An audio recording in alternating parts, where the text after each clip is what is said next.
What's up, family? Getting a beautiful day relaxing here, enjoying a nice. As you can see, it's a beautiful day outside.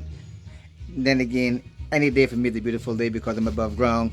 But then in this one here, I'm gonna put two clips on here.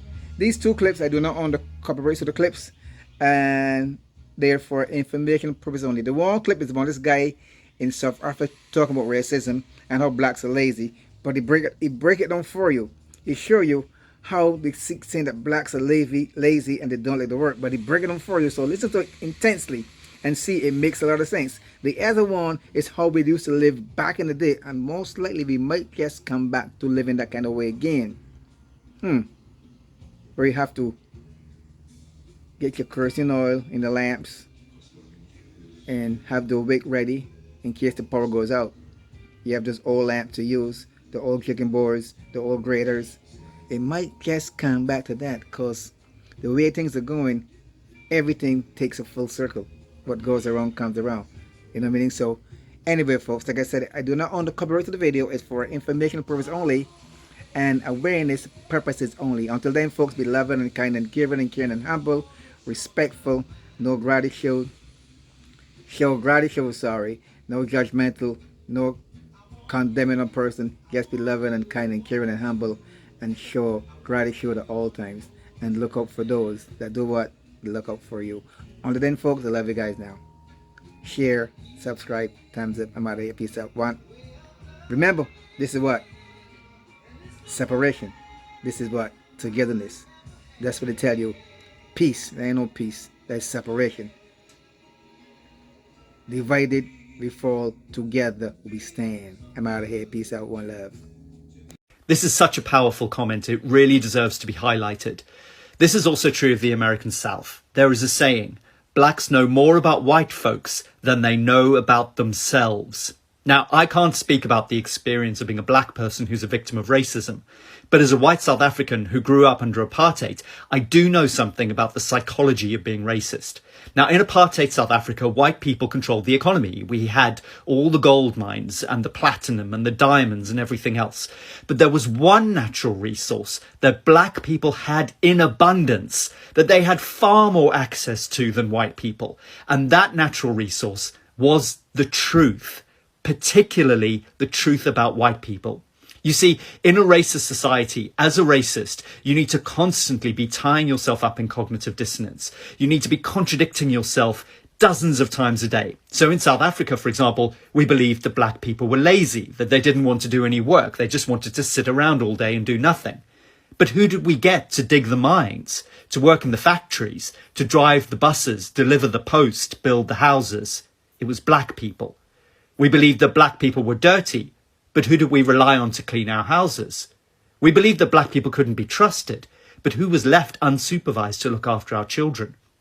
You see, what racism does is it forces the racist to act like a little child who will demand whatever they need at a particular moment, even if it's contradictory. Sometimes a black person will be like your child and you'll tell them what to do. But sometimes you'll be the child and they'll be the adult. They'll be the one making your bed, cooking your dinner, even comforting you when you're in emotional distress. Racism damages white people profoundly, and then black people are the victims of that damage. We transmit that damage into their lives. But fundamentally, black people will always know more about white people as long as white people continue to be racist, because they will have the objectivity of being able to see that cognitive dissonance from the outside. This is what the writer Rebecca Solnit says about this issue, which sums it up much better than I ever could. I always pair privilege with obliviousness. Obliviousness is privilege's form of deprivation.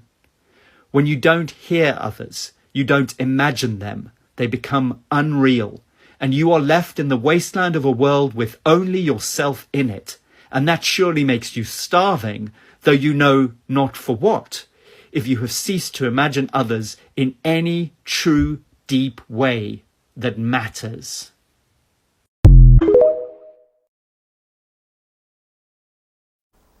This is a kerosene lamp. What my mother used to use way back in the days, to go to bed, to plot, to do other stuff with, because there wasn't no electricity when I was growing up. No electricity at all. You had to use a kerosene lamp. At first, they would take this off fill it with kerosene oil, put it back on like this, put the wick in, screw it back on like this, turn the wick up and light it. Make sure it's not smoking, make sure it's even and level. And then they would clean the shade, with a piece of cloth, and then they would rest it back on. If the mother say, well, Jane, out the lamp, she would go, and everyone would say, good night, mommy. This lantern here is similar to the lamp. What they would do, they would screw this off, put the kerosene in here, take this up, and light the wick. Put it back down. Make sure it's even, it doesn't smoke. And they would use this for crabbing in the night. Also, in the night too, to see. In the house, this would be the light. This is an old Singer machine. Way back in the 60s before I was born. They used to use this to sew the basket on. This was a foot pedal for the sewing machine. And it's called Singer. This is a hopper, what they used to use to pump the oil in from the drummer. Come to the shop, 1 gallon of kerosene oil. So the pump would go in here and you would pump the oil in here. And when it's full, you take it off and you put a cover and you take it home to your parents. You better don't waste it because you'll be in trouble. When we were growing up, we had no flush toilet. So we had to use this. This is a slub bucket. This is a face span. This can be used to wash your face in or wash your hair in. Fill it up with water and wash your hair. Wash your hair with Zest soap. In those days, no shampoo, so you had to wash your hair with Zest soap. This is a grass pillar. This make out of bay grass from the beach. And you would put it on the old before time bed to lay on and fix it. You would fix it real good so 2 children can lay their head on it like this. And sleep at night. This is an iron. Old antique iron, what they used to use way back in the days, in the 50s, in the 40s, before my time. They would catch a fire, put it on, let it heat, take it up, and they would use a wax that come off the beach, and then they would rub it like this. Then they would take a brown piece of paper and clean it. And after it's already clean, they would iron the clothes. This is a mill, what they used to grind the corn in. Way back in the days, before my time. What they would do, they would put the hopper on, put a basket on, make sure it's set right.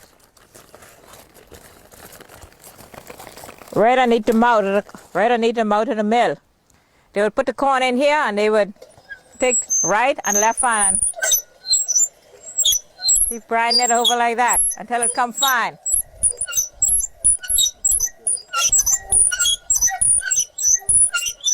And if your 2 hand is tired, you take 1 hand. And if the 1 hand is tired, you get another person, your brother or your sister, whoever. And you start to grind it. And you count how much stroke. 1, 2, 3, 4, 5. If you're tired going right, left, you go backward. This is naked wood. You boil this for tea. It's a good herbal tea, naked wood. And I also went and got this plant this morning. This is called broom bush. It's also good for tea too. It's a herbal tea. It's called broom bush. This is the coconut. I chop it open, and now I'm going to use the olden days old hickory knife to take it out.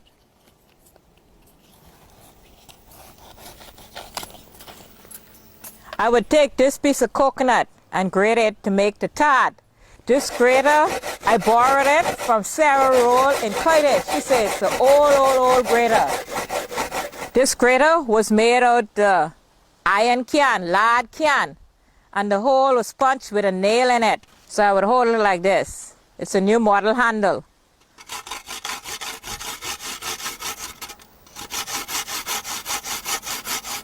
This is nickel. You use this to make necklace, and when we were growing up, we rub it in the road and play with it and bind one another with it. This is bay hop. This is a Madeira bark pod. This is conch horn from the conch, and this is jacaranda pod. And this is the palm tree nut. All this stuff is used to make our native stuff. This is a sea fan to save the crab fat on. This is an olden days soda bottle. It's called Royal Crown. Very, very old bottle. Hardly anyone in Exuma can find this bottle. This is an old bucket. I got it from my auntie. She put it on the fire, the hot water to wash her feet. But it's still good. It's okay. And this is a pan kettle. It's all clean out. So what I'm going to do here, I got some top string. I just rub it together. Just tie it, to make a rope. So I'm going to draw some water to give the goat.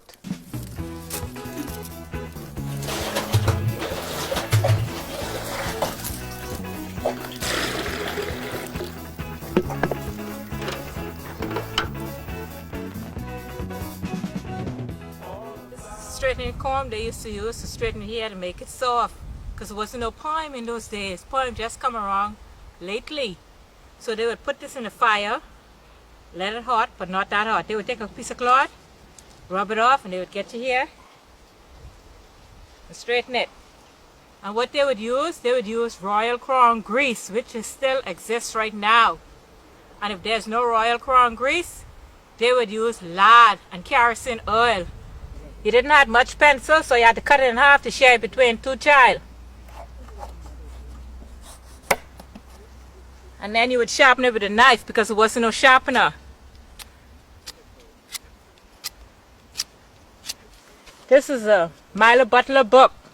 You would take this book and cut it in half to share between two children. And then they would write your name on it. This basket was made by Naomi Roll out of Stroud Manor. She is a straw vendor in Georgetown. You would put the book in here, you would hold it in your hand like this, and you would walk to school bare feet if you didn't have the shoes. So you go to school bare feet.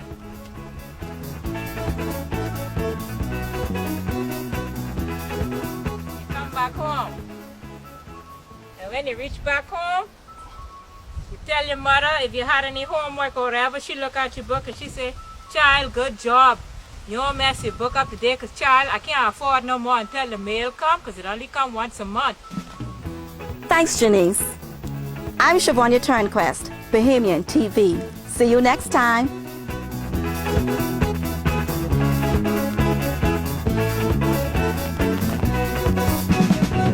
All the flowers, all the flowers, all the flowers, all the flowers, all the flowers, all the flowers, all the flowers.